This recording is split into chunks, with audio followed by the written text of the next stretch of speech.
All right, everybody, welcome once again, yet to another episode on finances, marriage, and everything to do with relationships. So, yes, you've heard it. All the important things you need to know, the legal questions you need to ask yourself before you get married, prenups, alimony, your rights as a parent when in the event that things don't go the way you expected it.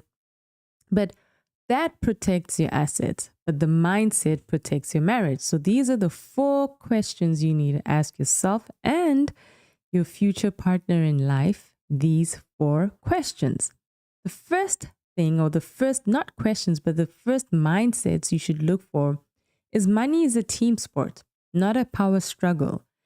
If you don't have money as a shared vision, if you don't have your approach to money, to finances, to wealth building, to asset gaining, if your mentality to it is not about shared wealth, what you can leave for your children and your children's children, then already you're heading down for the wrong path. I hate it to tell you, but if you're in there for me, myself, and I, you probably shouldn't be in a relationship, let alone a friendship. Because definitely, if you're going to build anything of any value, especially in marriage, it's going to be a we. And sometimes you just have to give up what you personally want and really think about objectively what's best for the family and longevity.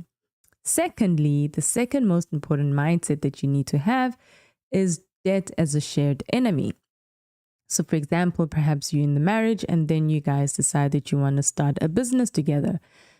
Well, you can think of it as, well, you went ahead and you took the debt, and then because of that, you're just going to pack up and leave and run away. It's a shared enemy. And this also goes for if one of you or both of you have student loans coming into the marriage. Unfortunately, if there's no we, if there's no oneness mentality, you're not going to have a very sustainable marriage. It is literally going to be a contract for you, and possibly one of you will feel nothing to breach it. And the truth is, if that is the mentality, ultimately it always comes back and bites you in the bum. It might not be immediately, but over time, whatever you sow, you will definitely reap. So why don't you first consider the fruits that you want to eat, the harvest you want to yield, the kind of life you want to have, and then sow the right seed for it. So number two, mindset, shared enemy. And also I would like to add that success is also a shared friend. You share in each other's successes and you also share in each other's downsides. If you know that a person that you're possibly dating doesn't have this mentality, or you yourself don't have it, you're not there yet, don't waste your time trying to look for a marriage. You're not ready. Just telling you as it is. Number three, future goals. Your future goals must match. Now, perhaps you might have different ways of how to get there, but at the very least, the fundamental things of what you definitely want for yourself, for your family must align. Yes, you love each other deeply, but if you guys want to live completely different lives, nope, not going to work. Marriage is oneness. You become very intertwined with each other's lives, and there's no more I. It's all about we.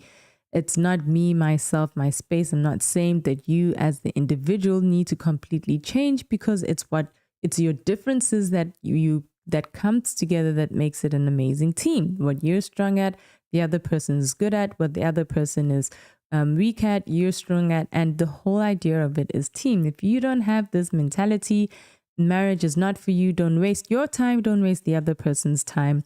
Time is value, and you really can get that time back. So these are just some of the honest, out of the very sober things that you need to consider when getting into a marriage.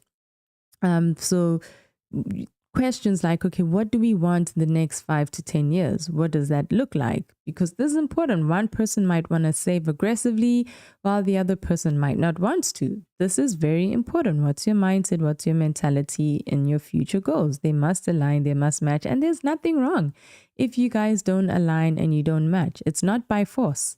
You do not need to force yourself into a situation that perhaps just doesn't align with you. You save yourself a lot of heartache and the other person a lot of heartache, and potentially your children, if you do end up together and having children, a lot of heartache by just being honest and true about these issues and mindset ideals. And then finally, mindset number 4. Small daily money talks build trust way faster than big fights. Don't wait till the ship is sinking. Have daily check-ins. Hey, how are we doing financially? How did we do this month? What can we do differently? How did we tighten? This is real life. This is growing up. This is adulting. It's not all those romantic things that they say in the movies. Those will come. But you have to, unfortunately, have daily check-ins about your finances, about receipts. How did we spend? How did the spending go? And you have to hold each other accountable. I know it's not sexy, but you got to do it. If you want to leave a legacy for yourself, you've got to do it now so that you can have peace later on. These are the 4 mindset things that you need to have if you want a healthy financial relationship in your marriage. And also, these are things that you should look for in your future partner. If they don't have these things, at least let them want to be, to grow in it, and then let them show fruits of wanting to grow in it. If not, don't waste your time. Life is too short and it's not going to be worth your stress in the end. That's just what I think, but I'd like to hear what you think. Do you agree with these mindset views, or do you think that I'm being too harsh? I'd like to know. Let me know your thoughts. And as always, welcome to Pokes on Relationships, where here we speak everything relationships, and we are currently doing the very important questions to ask before marriage, before I do series. Thank you for joining me, and I look forward to hearing your thoughts. And until next time, bye-bye.